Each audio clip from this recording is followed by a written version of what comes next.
In today's video tutorial, we are going to be making a vinyl wallet using some scraps of fabric, a zip, and I'm also going to do a small separate tutorial to show you how to do prim poppers, which we've got here at the end.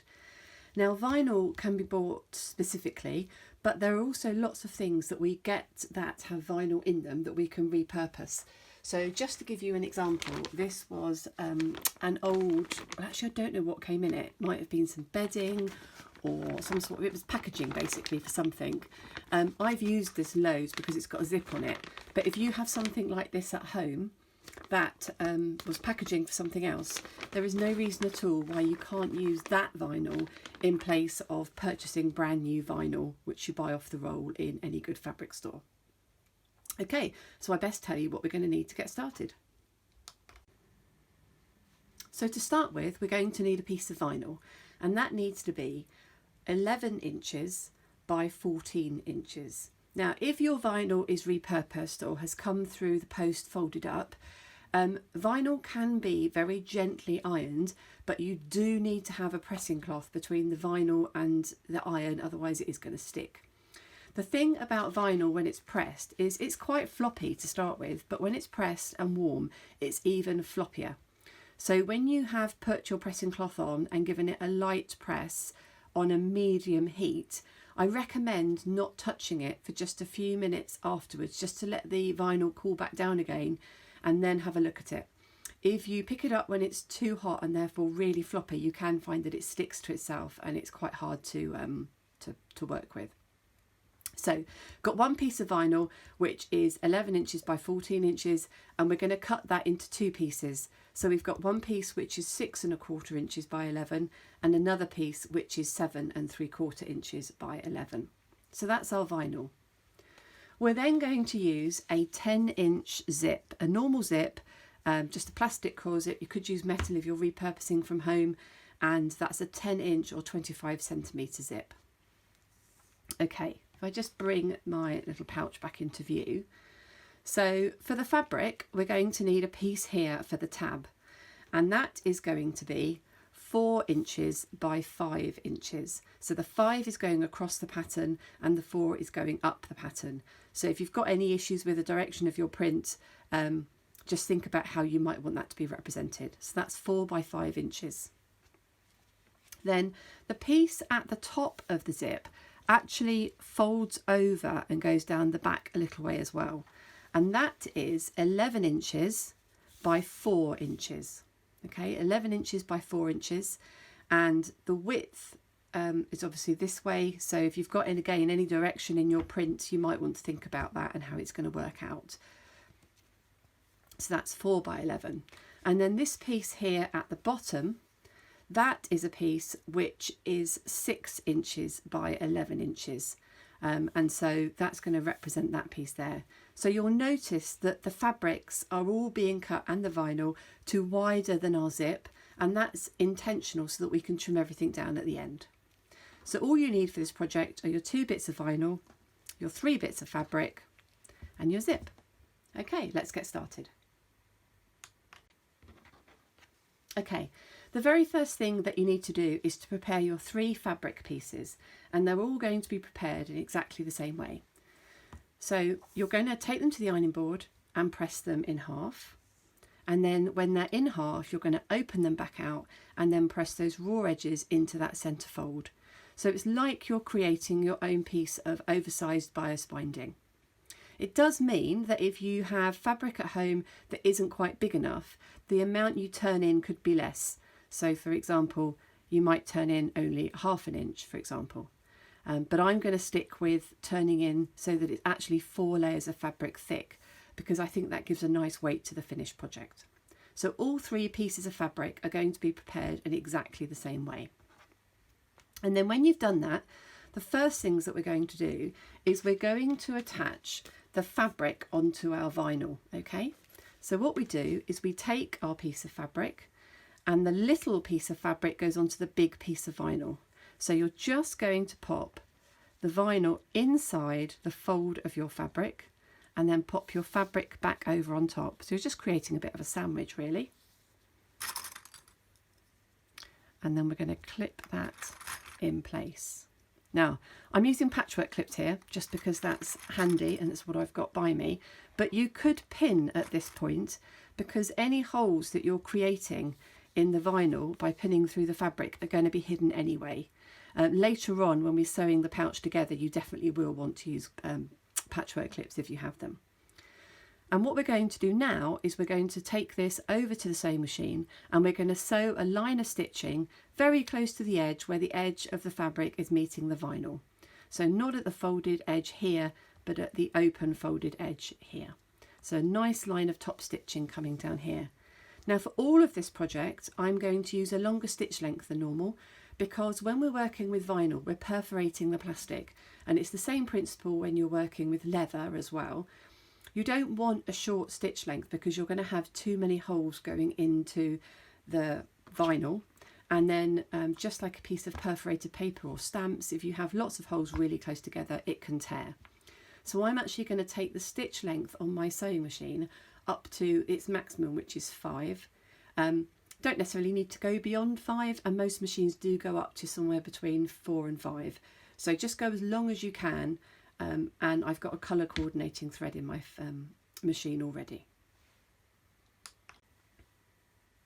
So just to recap, the smaller piece of fabric has gone onto the larger piece of vinyl, and the larger piece of fabric has gone onto the smaller piece of vinyl. Okay, so I'm over at the sewing machine. I'm using my normal presser foot and I've moved my needle over to the left hand side. The eagle-eyed amongst you might have noticed these strange pieces of stripy tape here and here. Vinyl can have a tendency to stick to the bed of our sewing machine.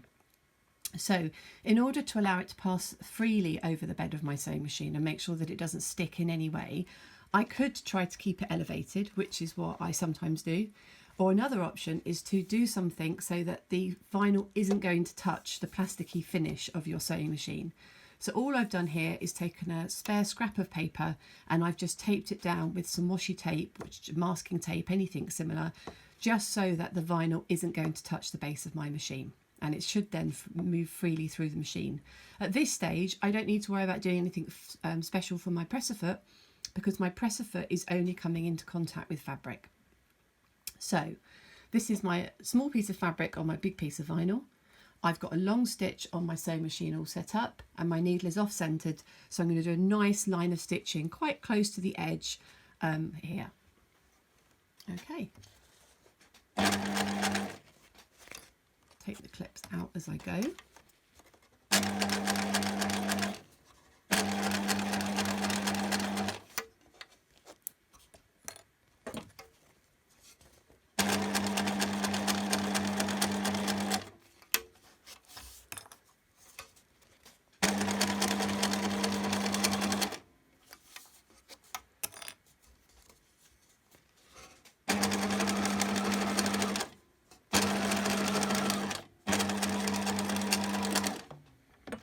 Just take that out of the machine, and there you can see that my fabric is all stitched in. Now sometimes you get a little bit of creep, so you can see it just here where one side of the fabric has moved ever so slightly, and this does tend to happen more when you're using the patchwork clips than the pins, because pins really do anchor things in place. So it's at this point that I might decide that this is going to be the back of my front piece of vinyl, and that I'll actually use that side so that I can't see any of the fabric coming through from the other side.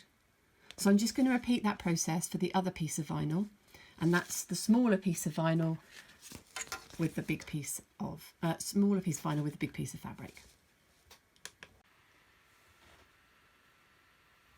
So my fabrics are now attached to my vinyl. My fabrics were actually a little bit longer, so that's how come that overhanging the end of my vinyl, but don't worry about yours. Yours should be matching the same length. So what we're going to do now is prepare two of these to attach them to the zipper. So I've got my zipper in front of me, and now I'm going to place my fabric on so that the edge, the folded edge, is parallel to the edge of the zip, and I'm looking for a couple of millimeters of distance between my zip and the teeth of my zip and the edge of my fabric. If you want to expose more zip, that's absolutely fine, but I like there just to be sort of 2 or 3 millimeters on show. So I'm going to center this piece of vinyl, and it should normally, so if you've got a 10-inch zip, you'll probably find that the length of the whole thing, including the zip tape, is about 11 inches. So I've cut 11 inches of vinyl, so I can more or less eye the edge of the vinyl with the ends of my zip, and I should be fine. So for this, I can't use patchwork clips, so I'm just going to use pins.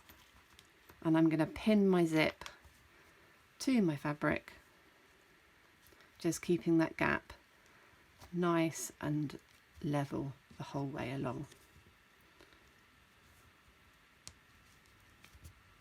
And I shall do one side at a time, but when I attach the other side, it's going to look exactly the same, just a couple of millimeters away.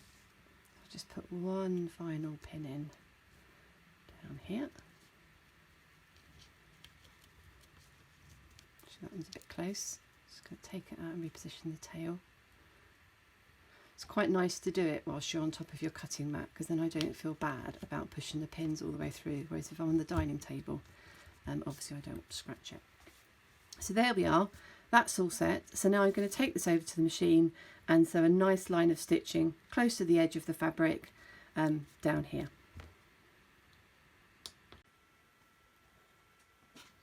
So I'm back at my sewing machine. I've got my zipper foot on and I'm coming down on the right hand side of it because my zip is to the right hand side of my needle, and I have moved my needle so that it's going to be nice and close to the edge of the fabric, and I've opened my zip so that that zip head isn't going to cause me any problems, and then I'll stitch so far and then I'll be able to move the zip head up. So I'm just going to grab the threads at the back of the presser foot and a little bit of the fabric, and I'm just going to start sewing. And you'll notice that I'm running, if I just move that needle, with the edge of the presser foot here on the edge of the fabric, and I'm literally stitching a millimetre or two in from that edge of the fabric. Okay, so I've got so far, my needle's down, I'm going to lift my presser foot up, and I'm just going to take that zip head all the way up to the top so it's out of the way, presser foot back down, take the next pin out, and then I can just carry on sewing.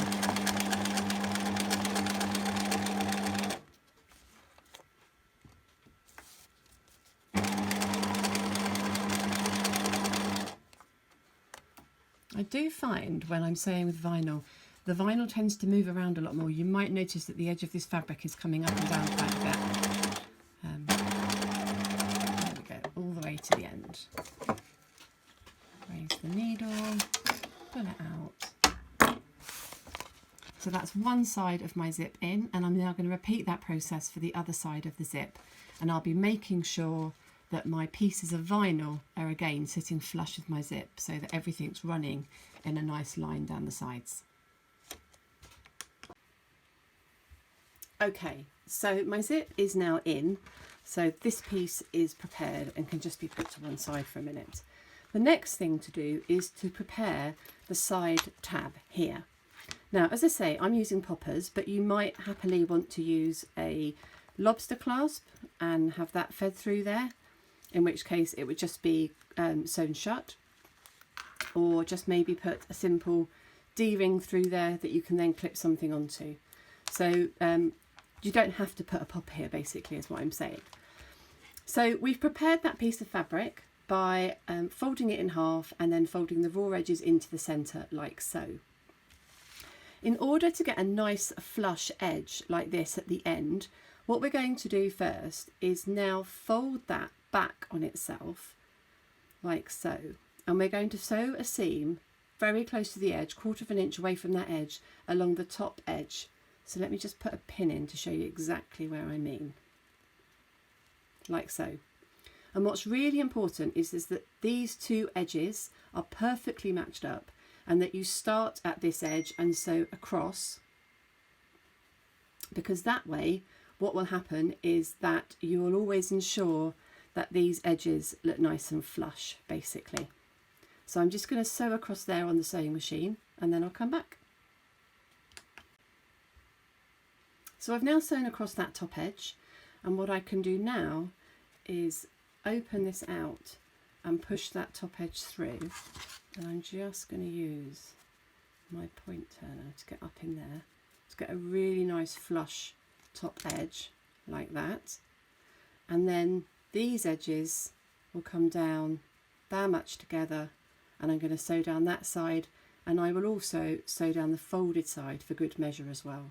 So 2 lines of stitching going down the length of this tab piece. Okay, so we've now finished our tab by stitching down both sides, and I've got my raw edges just here. Now when you're opening a pouch, it's nice to have something to pull against when you're opening the zip, and holding this tab is ideal. So I'm going to look at positioning my tab right across where my zip would be. So finding the raw edges, I've just opened my zip up a little bit so that I can get to the zip area really comfortably, and I'm going to position that tab so that it's flush with the end of the vinyl and the zip tape, remembering that my fabric was slightly longer, and I'm just going to pin that in place. So just do that side first, because the zip's open, it comes apart, and then just check that my zip is together, and then I will put a pin into the other side like so, and then that will be my tab. Now if you were going to be using a D-ring or a lobster clasp like this, what you would want to do is now thread that on and then bring the other side back so it's flush as well, so it looks something like this, and then baste across the end. But I'm going to do my popper system with my prim pliers, so I'm just going to have it like this, and I'm going to quickly take that to the machine and stitch across there so that I don't have to worry about it anymore. Okay, so this is now attached. It's just been basted on using the long stitch that my machine is set to anyway. So to make our pouch, this is the final stage really. Just going to trim off those long threads there. If you remember, we had one piece of vinyl that was smaller than the other, and that is because one piece is underneath here and wrapping all the way around down the back. So what we're going to do next is, with our zip open, please don't forget to open your zip, we're going to bring our vinyl right sides together. So we're going to be trapping the right side of our pouch inside, and I'm going to match up the raw edges of my vinyl. And this is where I am going to use patchwork clips to hold it together.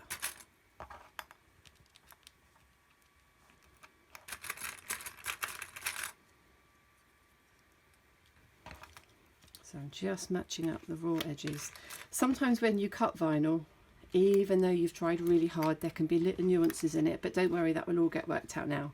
Now it all looks a bit odd up here at the moment because this bit hasn't yet learned to fold, but don't worry about that. The very first thing we're going to do is stitch along the bottom, and I'm going to use a normal presser foot for this, but a normal presser foot with a twist, because it's actually a Teflon foot.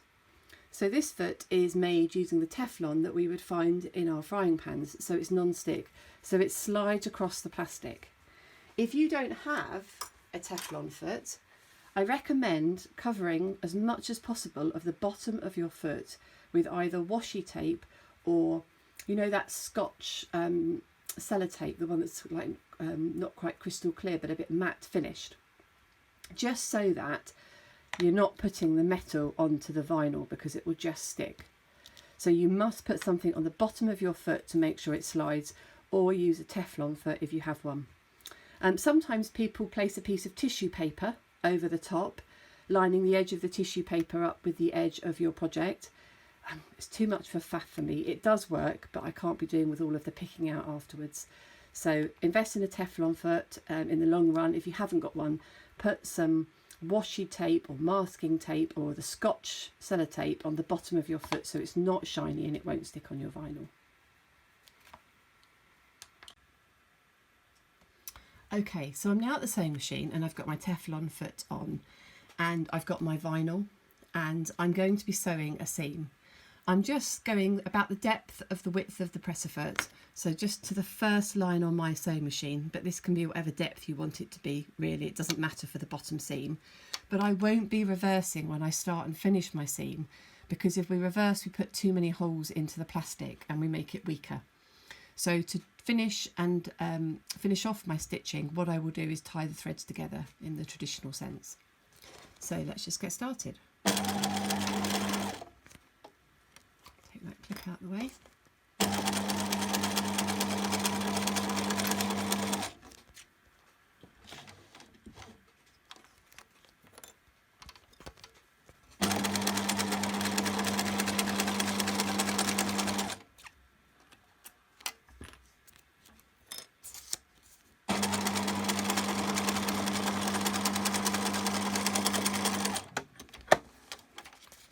And when you pull work out of the machine, it's always really good if you hold where the last stitches were so that you don't alter any tension issues with the stitching, and just pull it out and then I'll snip it. And there we can see our stitching, and it's actually quite strange to see both bits of the stitching at the same time.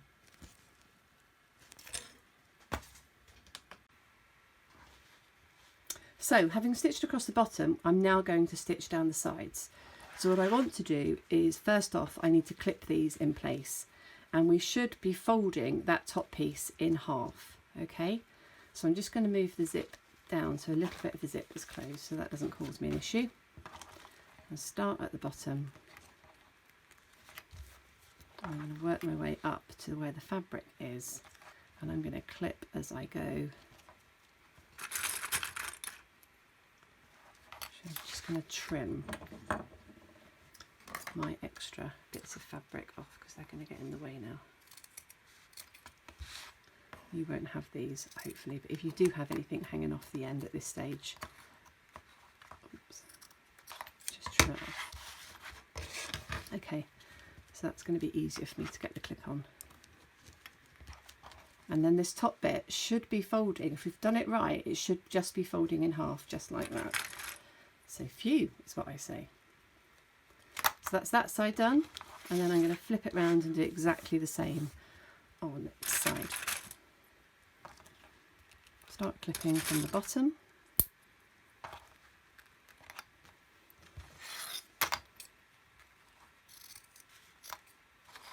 Just going to trim off my extra bits of fabric.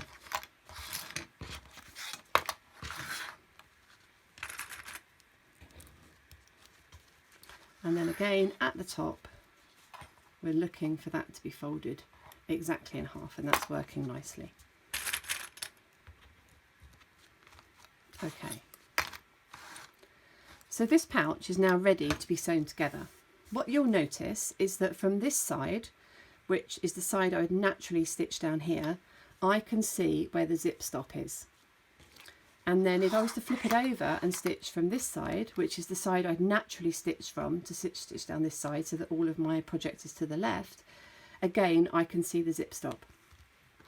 And so what we're looking to do now is we want to avoid that zip stop.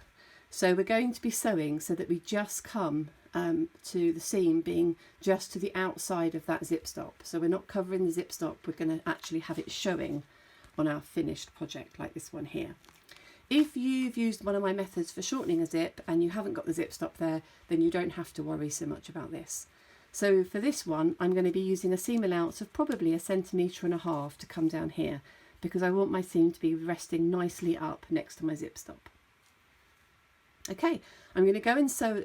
I'm going to go to the sewing machine and sew that, and I will be starting at the top on the fabric so I can do a bit of reversing, and then I will sew down and run right off at the bottom. Again, not reversing where it's just the vinyl. Okay, so we've stitched down both sides. So the last thing that we need to do is trim off the excess. So at the bottom, I don't really need to trim at all, but down the sides here, I am going to trim off a little bit of my excess. I could rotary cut it, or I can cut with scissors. So I'm just going to grab my rotary cutter and my ruler, and I'm going to leave myself about 1/4 inch seam coming down there. So that's that side, and just do the same here. Just move that zip so it's not interfering with my ruler. My ruler can sit flat, and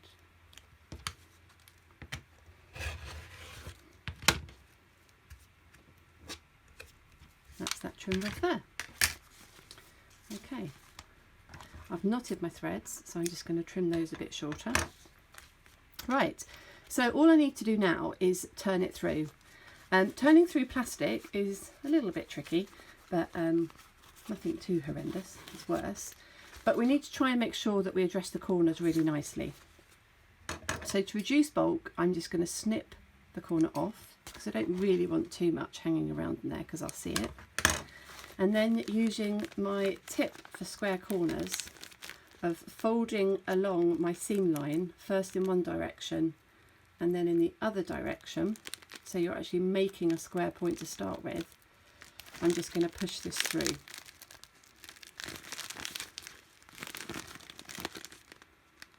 And to do the same on this one, so fold along one seam line and then the other seam line and push it through.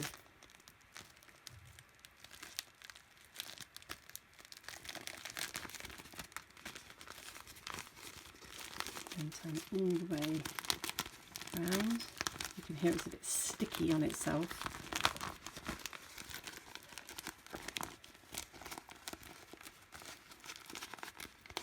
And then in these top corners, you're just going to push that through as well.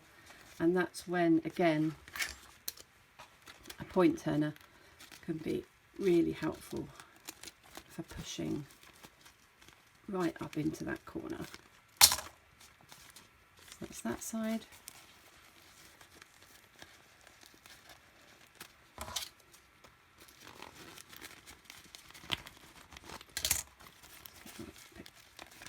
Being ready.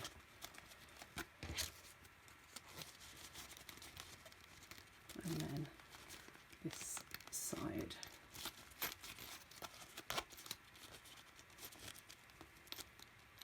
There we go. So you've got a nice square point at the top of our pouch. Pop it down on the mat. Quite nice if you keep the same colour thread in as the colour for the pouch. So I've used pink thread on this one and I used red thread on the other one, because you do actually see the thread. If you don't want to see the thread, then you could perhaps use a white or a grey. And then at the top you're going to have this bit which is going to fold, and once you've actually zipped it tight you can begin to finger press that into place. And then like this one, it will sit a little bit neater. You could give that a bit of a press with the iron if you wanted to as well. So that's making a vinyl pouch. You might ask, what am I going to use mine for? Well, I'm actually going to use mine for my patchwork offcuts. So I've got a little sign here that says 2.5 inch strips. And that, for example, would go inside. And then my 2.5 inch strips will get stored in there, so I know exactly where they are and I can see exactly what colour they are too. So this is a short tutorial on how to put an anorak popper, which is a popper like this, onto a piece of fabric using the Prim pliers. So first off, we have to take a piece of fabric, and on here I've marked with 2 dots where I would like my poppers to go. And first off, we have to make holes in the fabric. So we used these 2 parts of the Prim components, and this makes holes. This side makes a 4mm hole and this side makes a 3mm hole, and it's used in conjunction with this piece here. So I'm going to load those into my Prim pliers, push that side into there, and I'm going to load it so that I'm going to be cutting 3mm holes. So put that in there and then squeeze them shut so that they're properly loaded. I'm then going to line my fabric up with my Prim pliers, line the dot up where I want to cut, and squeeze, and you'll hear a click. And I'll just do that at the other end as well. And that click means that you've cut through your fabric or your leather or whatever it is you're trying to use. So I've got 2 holes in my fabric. So I'll just take those parts out of my Prim pliers.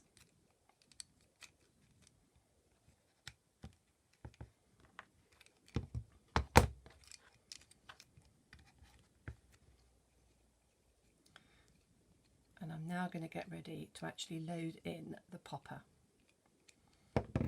So the bottom of the popper is made up of these 2 parts.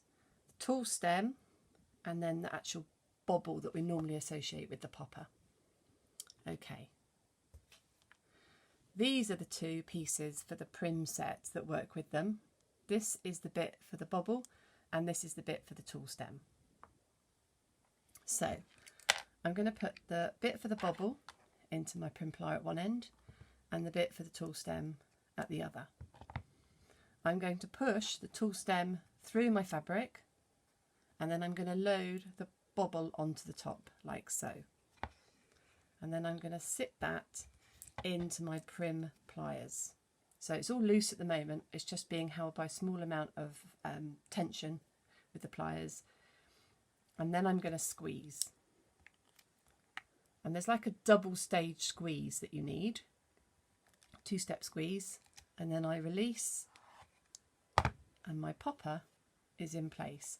And it won't swivel or move, it's completely solid. So that's the bottom bit. I'm now going to take those component parts out of my prim pliers. Using the little lever device that you get, you anchor it round there like that, and then you hold and push and it pops it out. And so then we've got to do the other bit of the popper that loops round on top.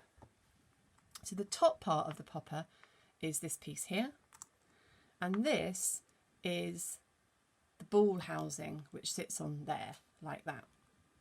So this bit is going to be onto this side of the fabric, and that bit is going to be on the other side of the fabric. So this piece of plastic is for the smooth domed outside piece. I'm going to push that into there. And this piece here is for the popper housing. So I'm just going to load that into my prim pliers there. And the nice thing about this is that you pop it on top and you can hear a click when it clicks into place. So popper front, I'm just going to line that up with the hole in my fabric, push that into the white plastic dome and lay this on top. And again, at the moment, I've closed the pliers but I haven't squeezed them, so nothing's set and it can all still move around. And then again, I'm going to squeeze, and I'm going to do a big squeeze, double squeeze again, and then release. The popper's in place, doesn't swivel, and when I pull, it comfortably comes apart. And that's how to use your prim pliers.